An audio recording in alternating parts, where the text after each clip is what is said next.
vyuo vivyo pia. Yes, kwa vyuo tulivyo navyo tuna King'ori, TTC, lakini tuna E3. Zaidi hapo tuna Sila College, tuna chuo cha elimu yetu, tuna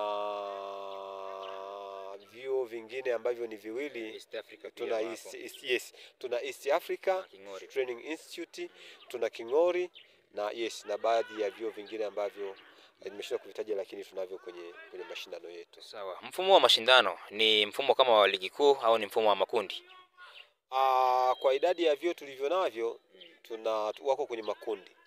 Kwa hiyo tuna makundi mawili na zile timu mbili kutoka kila kundi zitakazofanya vizuri basi zitaingia katika hatua ya mtoano. Michuano ya hatua ya mwisho kwa maana ya kuanzia robo finali, nusu finali na finali pia itaanza lini? Kwa sababu ya idadi ya timu tulizonazo ni 8, moja kwa moja tunachukua timu 4 zinapanda na timu 4 zinashuka. Kwa maana tunaingia kwenye hatua ya nusu finali. Na michezo ya nusu finali itaanza siku ya Alhamis. Yes, Alhamis na Ijumaa ni nusu finali, alafu ikimpendeza Mungu basi siku ya Jumapili tunacheza finali ambayo itakuwa siku ya tarehe 23. Baada ya michuano haya tutegemea kitu gani kikubwa baada ya michuano haya, lakini pia tutakuwa tumeshampata bingwa pia tayari? Yes, baada ya michuano hii sasa tunahamia tena kwenye taasisi nyingine. Kwa sababu lengo letu sio vijana hawa tu lakini pia taasisi kubwa. Tuna kwenye ofisi yetu tuna utaratibu pia wa kuanzisha mashindano yatakayohusisha mashirika ya utalii.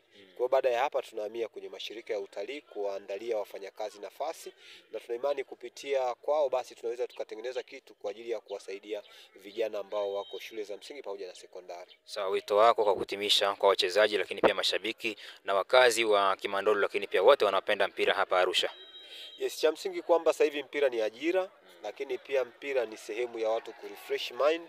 Kwa tunawakaribisha siku ya nusu finali. Hata leo watu hawajajitokeza wengi ni kwa sababu ya hali ya hewa, lakini siku ya nusu finali kuanzia Alhamisi na Ijumaa tuwakaribishe, na ile siku ya finali yenyewe ambayo itakuwa siku ya Jumapili tuwakaribishe kwa wingi kwa ajili ya finali, na pia tutapata nafasi pia ya kutoa elimu zaidi juu ya elimu ya kujitolea. Nikushukuru sana mwalimu. Asante sana.